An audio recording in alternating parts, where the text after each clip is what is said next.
आजच्या या 2025 बार्शी नगर परिषद सार्वत्रिक निवडणुकीच्या मुलाखतीच्या बाबतीमध्ये मुलाखती घेण्याकरता या ठिकाणी उपस्थित असलेले भारतीय जनता पार्टीचे अत्यंत जबाबदारी काम करणारे आणि या जिल्ह्यातलं अत्यंत खंबीरपणाचं नेतृत्व पालकमंत्री ज्यांनी जिल्ह्यामध्ये आल्यापासून आपण सगळेजणच मीडियाच्या माध्यमातून पाहतोय एक खळबळ माजून दिली आणि भारतीय जनता पार्टीची फार मोठी ताकद वाढवली असे आमचे सहकारी मित्र आदरणीय जयभाऊ मोरे साहेब, उपस्थित जिल्हाध्यक्ष केदारजी साहेब, उपस्थित माजी नगराध्यक्ष रमेश अण्णा पाटील, माजी नगराध्यक्ष आशिफभाई तांबोळे, आदरणीय मनगिरे सर,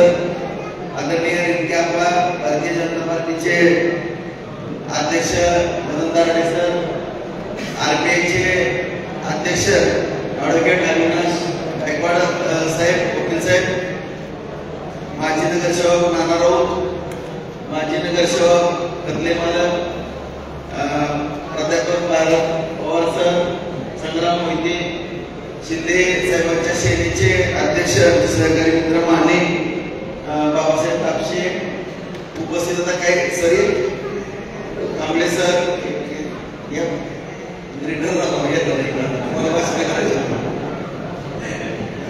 कांबळे सर, सर्व उपस्थित पदाधिकाऱ्यांना थोडी सगळीच व्यासपीठावर येऊ शकत नाही, गर्दी या मंडलाध्यक्ष गर्दे, शहराध्यक्ष मुलगी आजारी असल्यामुळे उपस्थित नाहीत,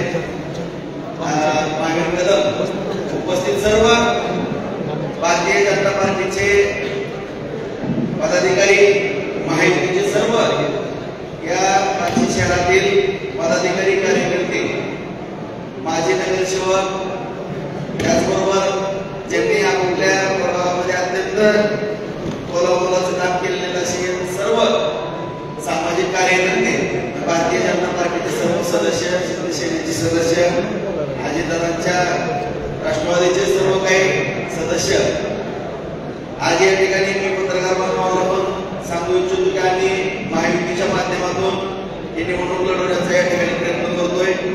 सर्व महायुतीच्या घटकांनी आमच्याबरोबर या ठिकाणी काम करावं असे आम्ही या ठिकाणी आदरणीय देवेंद्र फडणवीस साहेबांच्या माध्यमातून, तसं शिंदे साहेब, अजितदादा, सगळे महायुती राज्यामध्ये त्याच धर्तीवरती या ठिकाणी पण काम करावं अशी आमची सगळ्यांची अपेक्षा आहे.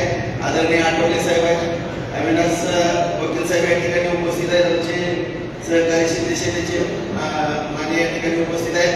आता काही तांत्रिक कारणामुळं दादांचं काय आणखी निश्चित नाही, काही जिल्हा अध्यक्ष काही त्यांचं देतील, आम्ही वाट बघून आहोत. परत आणखी पत्रकारांनी दरजमा पूर्ण होऊन ही सगळं कोणाशी अगोदर थोडं परत करतो. आणि आज या ठिकाणी आम्ही खऱ्या अर्थाने मित्रत्वाच्या नात्यानं या ठिकाणी सगळ्यांना विश्वासात घेऊन या ठिकाणी काम करण्याचे आमचे प्रामाणिक भावना आहे. या ठिकाणी कोणालाही तुझाभाव करण्याचा आमचा कुठलाही हेतू प्रयत्न असणार नाही.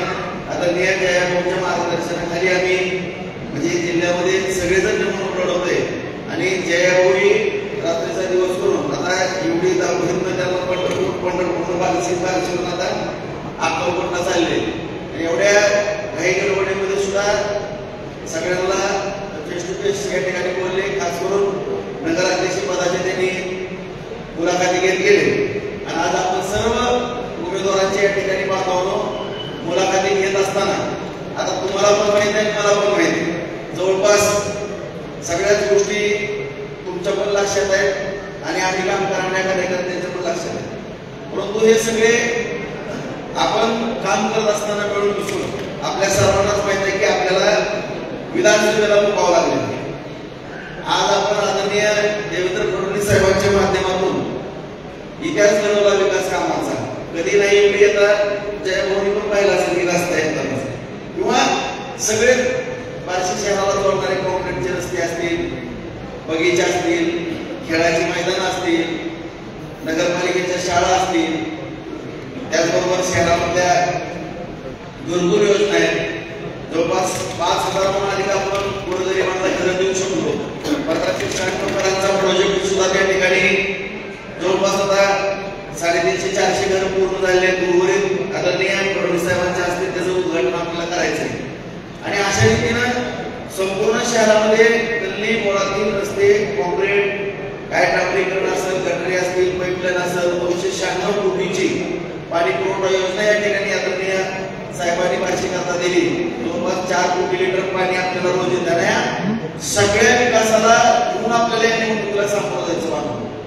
आणि एवढा विकास करून सुद्धा राज्यातील माझ्या सहकारी मित्रांना सगळ्यांना आश्चर्य वाटलं की एवढं फडणवीस साहेबांनी पेरल चेक म्हणले बार्शी आणि घोटाळा झाला कुठं. परंतु आपल्या सगळ्यांनाच माहित आहे की बाबांना नेमकं विधानसभेच्या अगोदर काय घडामोडी घडल्या आणि थोडं जातीपातीचं राजकारण मलाही वाटलं नव्हतं की कळलं, परंतु थोडंफार झालं. परंतु यापुढे असं राजकारण होऊ नये अशी माझी नम्रतेची या ठिकाणी विनंती आहे. कारण आपण जातीपातीच्या राजकारणाकडे जर गेलो तर आपल्याला फार मोठी बार्शी तालुक्याला, बार्शी शहराला किंमत मोजावं लागणार. आपण पाहतो की 5 वर्षाच्या 2.5 वर्ष पाठीमागची पूर्ण 5 वर्षाच्या 2.5 वर्ष तर आपल्याला काही काम करणं शक्य नव्हतं. तरी सुद्धा DPTC मध्ये भांडून किंवा विधानसभेमध्ये भांडून या ठिकाणी आपण निधी खुचून आणला काही ना काही आपला हक्काचा. आणि 2.5 वर्षात तर काय बेमाप या ठिकाणी आपण किती निधी मिळत होता त्याचं गणित नसायचं दर आठवड्याला. परंतु 1 वर्षामध्ये माझे पत्रकार बांधव पण या ठिकाणी उपस्थित आहेत. या लाईव्हच्या तुमच्या माध्यमातून सगळी जनता पण पाहते, भाऊ पण बोलणार आहे. या वर्षामध्ये किती निधीची पत्रकार परिषद झाली बार्शीकरांनी पाहिलेलं आहे बांधून. किती आपण पायावरती मोठा धोरणा मारून घेतलेला आहे हे सगळं बार्शीकरांना माहित आहे. मला जाणीव आहे या ठिकाणी या तालुक्यातलं राजकारण भौगोलिक दृष्ट्या परिस्थिती थोडी वेगळी आहे. कारण या ठिकाणी एवढं विषयाचे प्रयोग केले जातात या शहरामध्ये की मी जशी निवडणूक लढवतोय तसं शहरामध्ये 2,500-3,500 हजार सातत्यानं मायनस या ठिकाणी विधानसभेला असतो. परंतु ग्रामीण भागामधून 12,000-13,000-14,000 हजारांना लीड असतो. पण शेवटी राजकारणामध्ये मी काम करत असताना आता ही 4 वर्ष प्रशासकाची गेली, परंतु माझ्या 30 वर्षाच्या कारकिर्दीमध्ये 20 वर्ष नगरपालिका आपण ताब्यामध्ये यशस्वी झालेलं. त्याला असंख्य कारण किंवा कुठल्या टॅक्टिक वापरल्या ते पण माहिती. आणि माझी खास करून मी काय सांगायला मित्रांनो की विधानसभेला आपल्या पायावरती फार मोठा तोटा पाहिजे आणि आपल्याला कुठल्या माध्यमातून कुठल्या विषयावरती आपण निवडणूक हारलो हे आपल्या सगळ्यांना ज्ञात आहे. कुणाला सांगण्याची काय गरज नाही. लहान मुलांपासून हा विषय लहान बाळापासून ज्यांना समजतंय तिथनं वयोवृद्धापासून आता बघितलं हा विषय माहिती. त्याच्यामुळे एक जी चूक झाली आपली चूक म्हणता येणार नाही. तो माझा हक्क होता. मी फडणवीस साहेबांसाठी काय करायचं त्या विचाराने माझ्यासाठी काय केलं मला त्याची जाणीव आहे. त्यामुळं माझं काय जरी झालं ना आज पण उद्या भाऊ आणि उद्या पण उद्या मी कोणाला घेतलं मी पण नाते करू माणूस मला काय कोणाच्या पेची गरज नाही. मी एक साधा कार्यकर्ता म्हणून जरी काम करत राहिलो तरी मला माझा अभिमान कारण मी 6 निवडणुका लढल्या नाही. त्यामुळे 4 निवडणुकीमध्ये माझा पराभव झाला, 2 निवडणुकीमध्ये जिंकलो. पण माझी जी काही इज्जत आहे बार्शी शहरामध्ये ठीक आहे 2-3 हजार मताचं इकडे तिकडे होते. पण मला जी माणसं म्हणायची कधी कमी पडला नाही कार्यकर्ता म्हणून. आणि मी कार्यकर्ता म्हणून काम करण्यामध्ये सुद्धा कमी पडलेलं. रोज माझं काम चालू असतं. भविष्यात पण हातात काठी टेकून जरी मला ऑफिसला जायची वेळ आली तर मी म्हातारपणापर्यंत तुमची सेवा करत राहणार. त्यामुळे कुणीही काळजी करण्याचं तुम्हाला घेऊन काम करा म्हणलं तर ते आपल्या बापाच्या ना मनात पण नाही आपल्या स्वभावात पण नाही रस्त्यात पण नाही. फक्त मला मी तुमच्या हात जोडून नम्रतेची विनंती करतो की माझी पण पोटतिरीक आहे. ज्या पद्धतीने शहरातला विषय आहे त्या पद्धतीने आज ग्रामीण भागाला 50,000 एकर जमीन कशाला म्हणतात 2.5 वर्ष. आज देवेंद्र फडणवीस साहेबांच्या एका कृपादृष्टीमुळं 50,000 एकर जमीन गोवा बागायत झाली. आता 7 अभिमान सगळ्याच्या शेतात पाणी गेलं. आज हजारो तरुणांना रोजगार मिळाले. MIDC मध्ये 47 पाणी झालं, कारखाने बनावले. आणखी पण शहरामध्ये फार बेकारी 8 आणि 10-12 हजारावरती पूर्ण काम करते कार्यकर्ते. तुम्हाला आवडतो सांगतो आणि ह्या गोष्टी आपल्या जनतेपर्यंत पण तुम्ही पोहोचवा. मी भाषणामध्ये सांगणारच आहे. आपल्याला आणखीनही गाताची वाडी जशी MIDC जागेची अडचण परत निर्माण झाली 3 MIDC करायच्या. भगवंत तीर्थक्षेत्राचा विषय आपल्याला आणखीनही 1 लाख एकर जमीन या ठिकाणी वरिताखाली आणायची, रोजगार निर्माण करायचा आहे. यांच्यासारखं घरात बसून जातीपातीचं राजकारण आपल्याला करायचं नाही, किंवा कुठंतरी कुणाला तरी माझ्या अंगावर सोडून सगळे जवळचे काय खंडोजी कपडे तिकडे पाठवले आणि माझ्या अंगावरती कुणाला सोडून इथं विषारी प्रचार या ठिकाणी केला. आणि पूर्व विधानसभेनंतर सुद्धा 3-3दा खूप मिळाली जायला नाट्य करायला. आता काय मी त्याचा विचार करत नाही किंवा काही नाही, फक्त बार्शी शहराचा बार्शी तालुक्याचा आपल्याला विचार करायचा. त्यामुळं माझ्यापेक्षा सगळ्यात जिम्मेदारी आता मित्रांनो तुमच्यावरती आहे. कारण 3 निवडणूक आहेत आपल्या. 2 तारखेला नगरपालिकेचं मतदान आहे, 3 तारखेला निकाल आहे, 7 तारखेला मार्केट कमिटीचे मतदान आहे, 8 तारखेला निकाल आहे, आणि तिथनं लगेच 15-20 दिवसात जिल्हा परिषद पंचायत समिती आहे. आणि विधानसभेला ठीक आहे, झालं गेलं मिळालं, विसरलो नाही. दुसऱ्या दिवशी 9 वाजता ऑफिसला आहे माझ्या. काही वाटलं नाही मला, का तर मला माहित होतं काय म्हणणार काय नाही. आपण जे करायचं ते करायला काय माहिती पुढे पण गेलो नव्हतो, आणि ज्या काय परिणामाची पण त्या ठिकाणी काळजी करण्याचा कुठला प्रश्न उद्भवत नव्हता. परंतु विधानसभेला झाले जाऊ द्या, कुणालाच वाटत नव्हतं अक्षरशः आश्चर्य की अशी काय नंतर भेट होत होती. आम्हाला म्हणायची सरकार जर आलं त्यांचं आम्हाला बार्शी तर ठेवणार नाही, म्हणजे इतक्या टोकाला जाऊन विषयी प्रचार केला. आणि बार्शीकरांना पण काय जाणार नाही, खरंच त्या लोकसभेमुळे इथं पण काय गडबड होती, काही की थोडा संभ्रम निर्माण झाला होता आणि सगळी कारण होती. पण आता खऱ्या अर्थानं तो पराभवाचा विषय पुसण्याची वेळ आपल्या सगळ्यांमध्ये आलेली. आणि ह्याच्यामध्ये मी नम्रपणे तुम्हाला सांगतो की कुणीही उमेदवार आता इच्छुक भरपूर आहे. आता जवळपास 150च्या आसपास गेले. आपल्या 42 जागा आहेत, नगराध्यक्षाची 43 जागा आहे. आता 150च्या पुढे आकडा गेलेला आहे. आणखी उद्या 3 वाजेपर्यंत माझ्या माहितीप्रमाणे 50 जण इच्छुक होणार आहेत. परंतु मित्रांनो, तुम्ही सगळे बोला मलाचे, तुम्ही 2-2, 3-3 जण एका प्रभागामध्ये इच्छुक आहेत. मलाही जाणीव आहे की तुम्ही प्रत्येक कार्यकर्ता हा मी काहीतरी बनन, मी नगरसेवक होईल, मी नगराध्यक्ष होईल, मी सरपंच होईल, ग्रामपंचायत सदस्य होईल, सोसायटीचा सदस्य होईल, सोसायटीचा चेअरमन होईल, पंचायत समिती सदस्य होईल, जिल्हा परिषद सगळे खासदार आमदार होईल, या भावनेनंच काम करत असतो. पण काम करत असताना 1 जागा आहे, 4 जण तुम्ही तिकीट मागत असाल तर माझी हात जोडून विनंती आहे की सगळ्यांनी पार्टीचा निर्णय हा अंतिम जर तुम्ही मानला तर कुठलीही ताकद किती पण नाटक करू द्या, जर नगरपालिका नाही तर नावच बोलू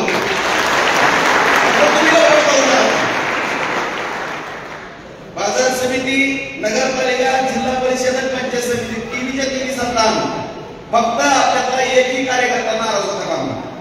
तुम्ही गेल्या वेळेस बघितलं, आशीबाईंना आपण उभा केलं, 40 पैकी 29 नगरसेवक आपण निवडून आले आणि जवळपास 5 जणांनी आपल्यात प्रवेश केला. म्हणजे बहुत 34 जणांची संख्या आमची त्या ठिकाणी झाली. आणि नगराध्यक्ष पदाचे जे उमेदवार आहेत त्यातले मालक पण आले आणि धंगे पण आमच्यापासून वकील साहेब आले, सगळीच आली. पण थोडी माशी शिकली जाऊ द्यायची, बघू पुढच्या पुढे विधानसभेत आता काय, आता विधानसभा नाही, 4 वर्षांना जायची विधानसभेच्या वेळेस विधानसभा असेल, काय असेल ते असेल पुढच्या पुढं. परंतु या ठिकाणी सगळ्याला एक संदेश पण त्या दिवशी मिळालेला नाही. मी मित्रांनो माझ्या घरापासून माझ्या मुलापासून सुरुवात करणार, बरोबर आहे. मग आता हे आदर्श तुम्ही घेणार का नाही सगळेजण? केलीकडे निर्मिती सुरुवात. दुसरा मुद्दा तुम्ही नानाचा काढला, तिथं पण ब्रेक लावला का नाही? आता काय पाहिजे तुम्हाला माझ्या कुटुंबाकडनं द्या, आता आणखी पार्टीला काय पाहिजे माझ्याकडनं तुम्ही सांगा. ह्याच्यापेक्षा माणूस काय करू शकतो?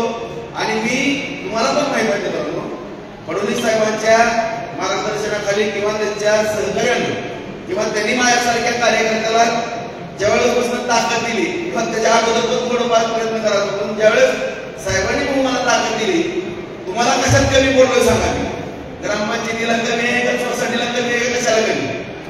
फक्त एवढीच इज्जत ठेवा, नगरपालिका, बाजार समिती आणि जिल्हा परिषद जर तुमच्यामध्ये नाराज एक जण पण नाराज नाही झाला ना, कुणीच काय करू शकत नाही. तुम्हाला पण माहिती आहे, मला पण माहिती.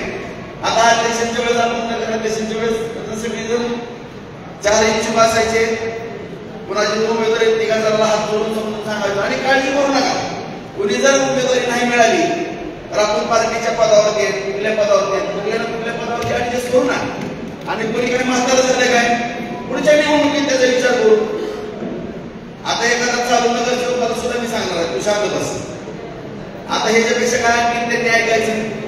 असं नाही की 100% सगळ्या नगरसेवकाला तिकीट मिळणार आहे, जाहीर सांगतो मी. म्हणजे जिथं काय काय जर आता ज्यांचं मेरिट असून सुद्धा मी तुम्हाला एक आदर्श घालून दिला की थांबणं गरजेचं आहे. त्या तुम्ही सगळे जर थांबणार ना, ज्याला थांबणं त्यांनी मला हात वर करून सांगायला, सगळे शपथपूर्वक सांगा की पार्टीची निर्णय घेतली मान्य, हात वर करून सांगा, नाही तर मग त्याचा काय उपयोग असणार नाही. कुणाच्या हातात वर उभी काय बांधलं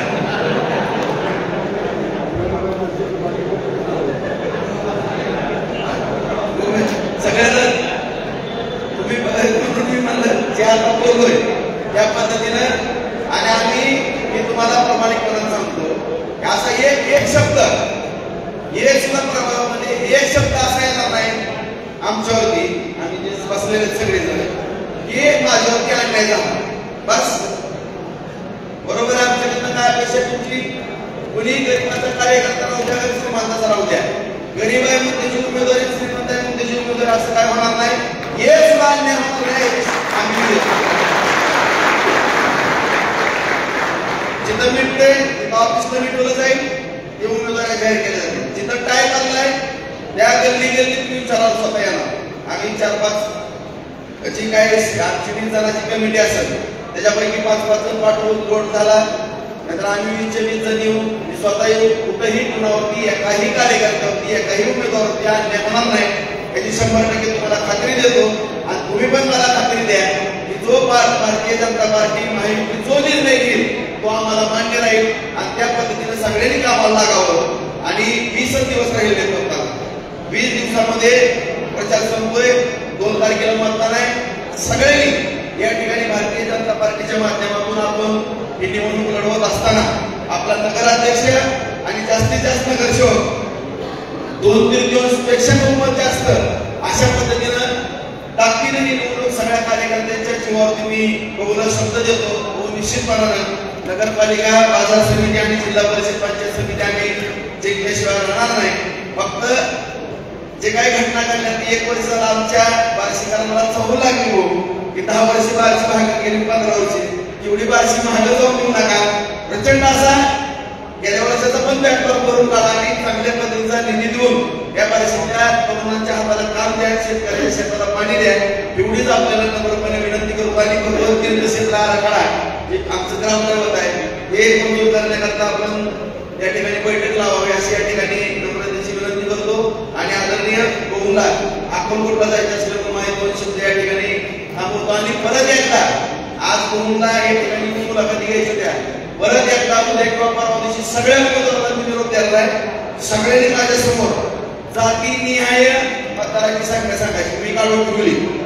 कोण किती त्या ह्याच्यात पास होतोय, कोणाचा किती अभ्यास आहे हे मी चेक करणार.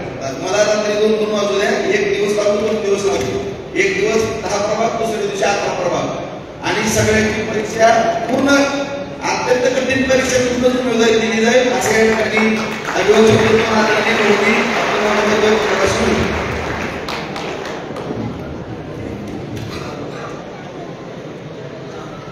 आज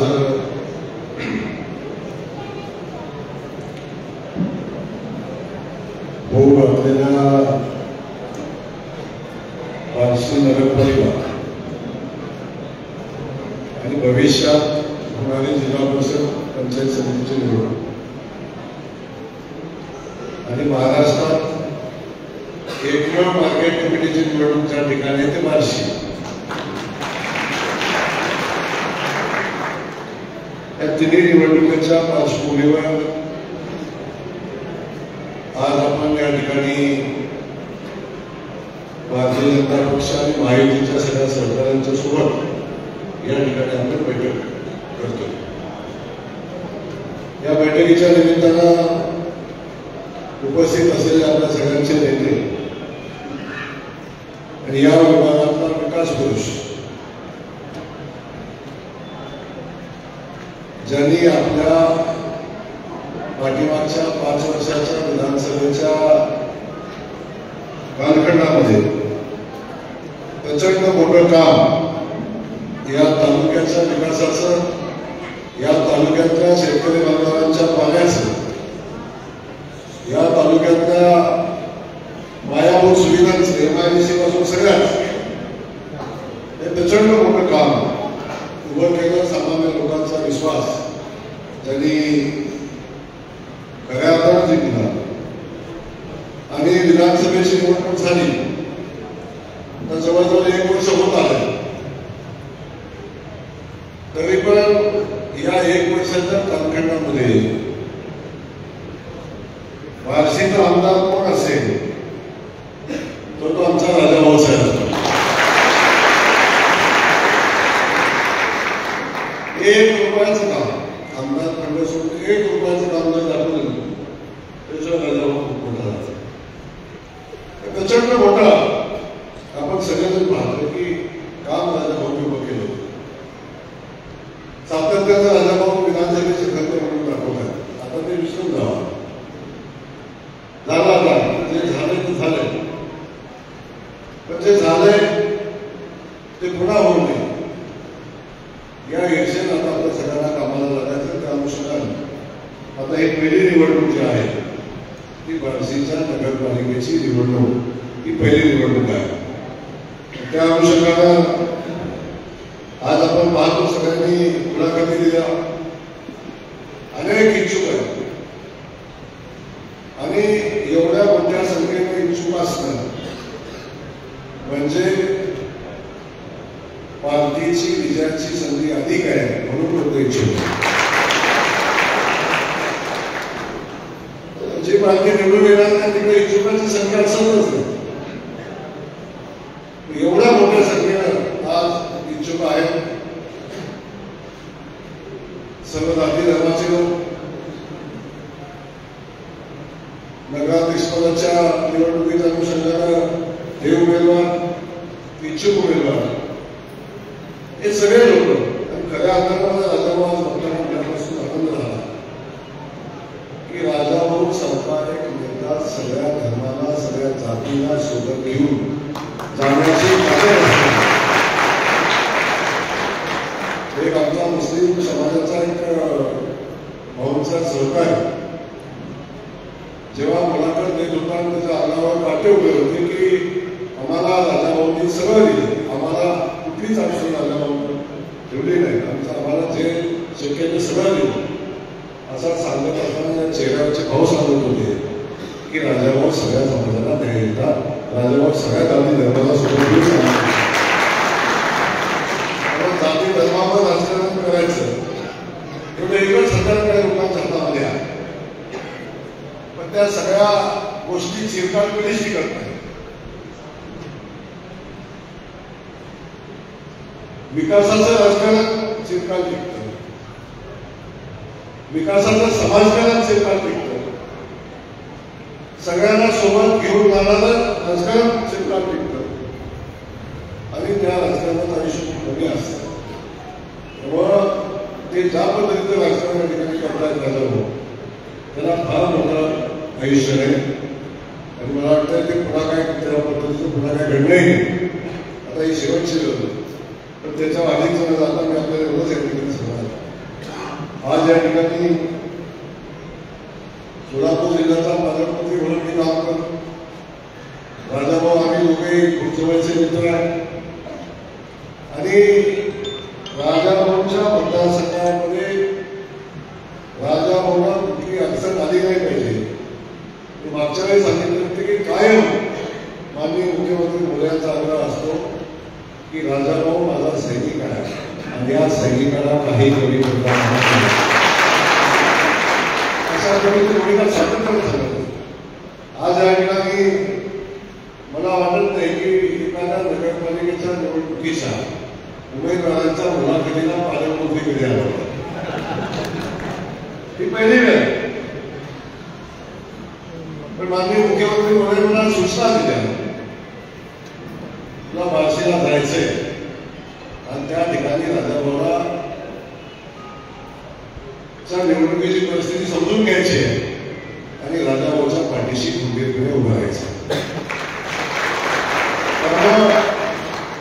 आज या ठिकाणी मी आपल्याला एवढंच सांगेन तर मुलाखती इच्छुकांची संख्या मोठी आहे. नगराध्यक्ष पदाच्या इच्छुकांची संख्या चांगली आहे. पण खास करून नगराध्यक्ष पदाच्या उमेदवारीच्या संदर्भात प्रत्येकाने सांगितलं की आम्ही इच्छुक आहे, आमचा हक्क आम्हाला द्या, आणि आम्हाला नाही दिलं तरी सुद्धा आम्ही पक्षाच्या उमेदवाराच्या सोबत राजाभाऊ सांगेल त्या पद्धतीने आम्ही सगळ्यांची त्या पद्धतीची भूमिका आपल्या सगळ्यांना घ्यायला लागेल. माझ्या समोर आलेल्या सगळ्या उमेदवारांनी सांगितलं की आम्ही पक्षाच्या उमेदवारासोबत राहू. कारण शेवटी हे लक्षात घ्या, 1,00,000 किती गाव आहे, 1,09,000 मतदाराचं गाव, लोकसंख्या 1,00,000 असेल, 2,00,000 असेल. 1,08,000 लोकसंख्येतनं उमेदवार किती, 42. नगराध्यक्ष किती, 1. आता कोणी नेता असला, कोणी काही म्हटलं तर संधी एकाला देता येईल. पण एकाला संधी देत असताना जर आपण जातीवंत कार्यकर्ते असू, आपण जर सहकारी पक्षाचे जातीवंत सहकारी असू, तर एका निर्णय झाल्यानंतर पक्षाच्या भूमिकेसोबत राहणं ही आपली जबाबदारी आहे. आणि मला वाटतं इतर पक्षाचे सगळे कार्यकर्ते ती जबाबदारी पार पाडतील, त्याच्यामध्ये मला कुठली शंका या ठिकाणी वाटत नाही. तेव्हा मी सगळ्या इच्छुक उमेदवारांना मनापासून शुभेच्छा देईन तुमच्या तिकीटासाठी. पहिला आणि एकदा तिकीट झालं की मग निवडून येण्यासाठी 2 वेळा शुभेच्छा देणार आहे. पहिला तिकिटासाठी आणि मग पुन्हा निवडून येण्यासाठी अशी 2 वेळा शुभेच्छा. तुमची शुभेच्छा द्यायला मी परत येईल. पण आज तुमच्या तिकिटासाठी तुम्हाला सगळ्यांना शुभेच्छा आहे मी देतो. शेवटी भारतीय जनता पक्ष हा सामान्यांना काम करणारा हा पक्ष आहे. शून्यातून आज जगभरातला सगळ्यात मोठा पक्ष, आज संघटन क्षमतेवर झालेला पक्ष. त्यामुळं कुठलीही निवडणूक भारतीय जनता पक्ष कधीही सहज घेत नाही. प्रत्येक निवडणूक भारतीय जनता पक्ष हा जिंकण्यासाठीच लढतो, जिंकण्यासाठीच लढतो. पूर्वी असं व्हायचं, बघितलं आपण काँग्रेसचं तिकीट घेतलं की आमदार झाला, नगरसेवक झाला. आता काय परिस्थिती झाली, भाजपचं तिकीट घेतलं की आमदार झाला. अशा पद्धतीची परिस्थिती निर्माण झाली. याला कारण आहे तेव्हा सामान्य माणसाचा पक्ष आहे. आणि एका नगरपालिकेच्या निवडणुकीवर सुद्धा बारकाईनं लक्ष आमच्या सगळ्या स्पेशलिस्ट असतं. मुख्यमंत्री मोदयांचं आहे, प्रदेशाध्यक्षांचं आहे, पालकमंत्री म्हणून माझाही तसंच लक्ष आहे. आणि पण या सगळ्यात एक चांगले उमेदवार निवडणं आणि चांगला चेहरा लोकांच्या पुढे देणं ही जबाबदारी आपल्या सगळ्यांची आहे. आणि त्या दृष्टीने आपण सगळेजण प्रयत्न करतोय. येणाऱ्या 3-4-5 दिवसामध्ये उमेदवारही निवडतील, भावही भरायची निवडतीच आहे. आणि त्या कालखंडामध्ये चांगला चेहरा, या शहराचा आपण या सगळ्या उमेदवारांच्या माध्यमातून आपण सगळेजण देऊ. आणि आपण ही नगरपालिका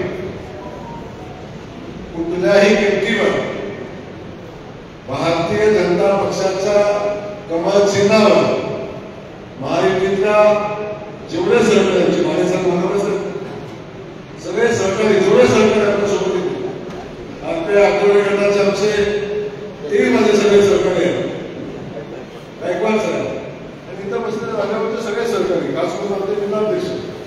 आता हे मुलांना घ्यायची जबाबदारी जिल्हाध्यक्षाची असते, पण आता जिल्हाध्यक्षाने आम्हाला काम लावलंय, तुम्ही घ्या.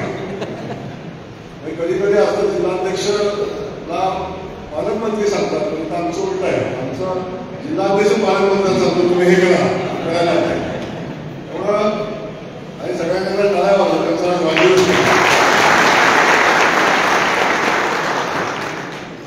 ही सगळी परिस्थिती आपल्या सगळ्यांच्या लक्षात आली असेल. मी जाताना एवढंच सांगेन, पाठीमागच्या 5 वर्षाच्या कालखंडामध्ये जसं असेल काही दिवस, तर 5 वर्षाच्या कालखंडामध्ये त्यावेळेचे आमचे असीम तांबोरी आमचे नगराध्यक्षांचे होते. ते मगाशी मला बोलताना त्यांच्या डोळ्यात पाणी होतं की राजाभाऊने या शहरासाठी हजारो कोटी रुपयाचा निधी आणला आणि माझा कालखंडात हे काम झाल्याचा मला अभिमान आहे. अशा पद्धतीची भूमिका आता त्यांनी मांडली.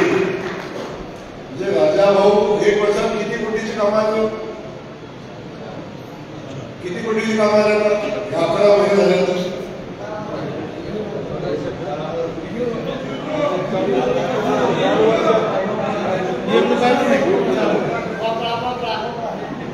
माझे पत्रकार बनवावे जाते सगळ्या गोष्टीचं अनालिसिस घेतात. हा नेता कसा आहे, तो नेता कसा आहे, निवडणूक कशी होईल, ही काय होईल. एकदा तुम्ही शहरामध्ये गेल्या 5 वर्षामध्ये झालेल्या कामाचा आढावा आणि आता 11 महिन्यामध्ये झालेल्या कामाचा आढावा आणि त्याच्या अगोदर 5 वर्ष झालेल्या कामाचा आढावा एकदा पत्रकार बांधवांनी घ्यावा अशी माझी विनंती आहे. बाकीचं आम्हाला कसं ठोकाय कसं ठोका आमची अडचण नाही. आम्हाला त्याबद्दल नाही बोलायचं एवढंच नाही.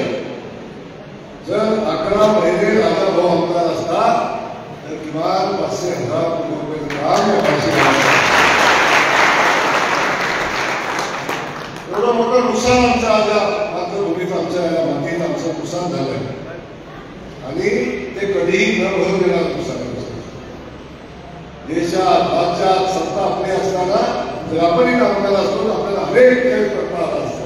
आज मागच्या 5 वर्षात 50,000 एकर जमीन मागणी केली, अनेक कामं केली, एमआयडीसी पासून सगळ्या गोष्टींना न्याय देण्याचं काम केलं आणि हे सगळं आपण बघतोय. त्यामुळं फक्त जातीपातीचं राजकारण करून स्वतःची राजकीय पळी वाढवण्याचं काम जे चालू आहे याचा आपण बघतो. अनेक अधिकाऱ्यांना फोन लावायचे, शिला घालायचे, अनेक अधिकाऱ्यांना दम द्यायचा आणि काहीतरी व्हिडिओ तयार करायचे आणि त्याच्यावरच त्याच्यात काय होतं जमतं का? रस्ता मिळते का, एमआयडीसी मिळते का, शेताला पाणी मिळते का?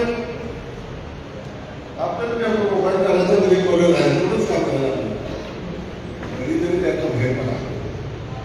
वास्तवादी जीवन जगण्याचा प्रयत्न करा आणि आपल्या शहराचं आपलं भलं कशात आहे हे आपण बघा. तेव्हा माझं आपण शहरातले पत्रकार बांधव आहे, माझी विनंती आहे की तुम्ही लोकशाहीचा 4था स्तंभ आहे आणि त्या स्तंभानं याचं मूल्यमापन नक्की केलं पाहिजे.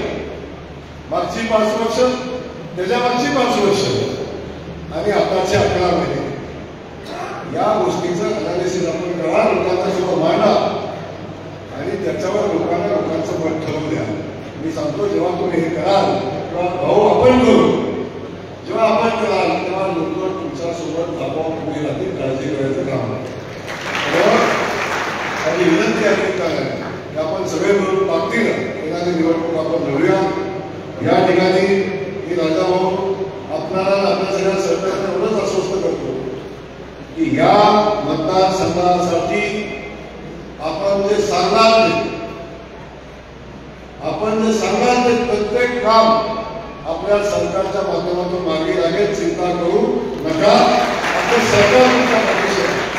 खास करून मी सांगतो की महाराष्ट्रामध्ये माननीय मुख्यमंत्री महोदयांचे आवडते आधारदार असते, सगळ्यात लाडके मुख्यमंत्री सगळ्या जबाबदारी करतात असं नाही, पण त्याच्यातलं पण सगळ्यात लाडका कोण असेल तर आमचा तो राजा भाऊ आहे. त्यांचं भाग्य या सगळ्या गोष्टीवर लक्ष असतं. तेव्हा आपल्याला पुन्हा एकदा थोडं सांगतो, जर उमेदवारी मिळते त्यांनी ताकदीनं निवडणूक करा. उमेदवारी ज्यांना मिळाली नाही त्यांनी ताकदीनं आपले उमेदवार निवडून आणण्यासाठी प्रयत्न करा. आपल्या बदल्यात होऊ देऊ नका. शेवटी एक तुम्हाला सांगतो की आपण एक गोष्ट आहे, एक महाशय होते त्यांना 2 बायका होत्या. एक महाशय होते त्यांना 2 बायका होत्या आणि त्या दोघीमध्ये प्रचंड सारखं भांडण व्हायचं. आता एका नवऱ्याच्या 2 बायकामध्ये भांडण ठरलं आहे, इतके असेल ते भांडण होतं, मग 2 असतात विशेष नाही. दोघीचं भांडण आणि दोघीचं भांडण लागलं की एक म्हणायची तुला रडकी करते, दुसरी म्हणायची तुला बोलकी करते. काय म्हणायची? एक म्हणायची तुला रडकी करते, दुसरी म्हणायची तुला बोलकी करते.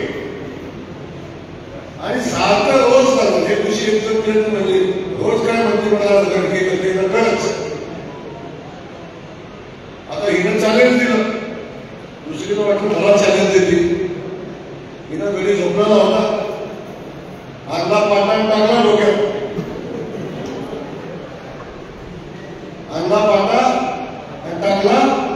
डोक्यात आणि म्हणली झाली का रडकी आता. ती दुसरी म्हणली मी रडकी झाली पण तू पण मुलकी झालीस. काय झाली? मी रडकी झाली ती पण मुलगी झाली. त्यामुळे एक लक्षात ठेवा, अशा पद्धतीने आपण करायला गेलो ना तुला मला ना तुला आणि मला अशा पद्धतीची परिस्थिती निर्माण होते. असं करू नये याची आपण सगळ्यांनी काळजी घेतली पाहिजे. आपण सगळ्यांनी मिळून ताकदीनं भारतीय जनता पक्षाने महायुतीची सत्ता या भाषेच्या नगरपालिकेमध्ये आली पाहिजे. यासाठी आपण सगळे मिळून प्रयत्न करूया एवढंच या ठिकाणी सांगतो.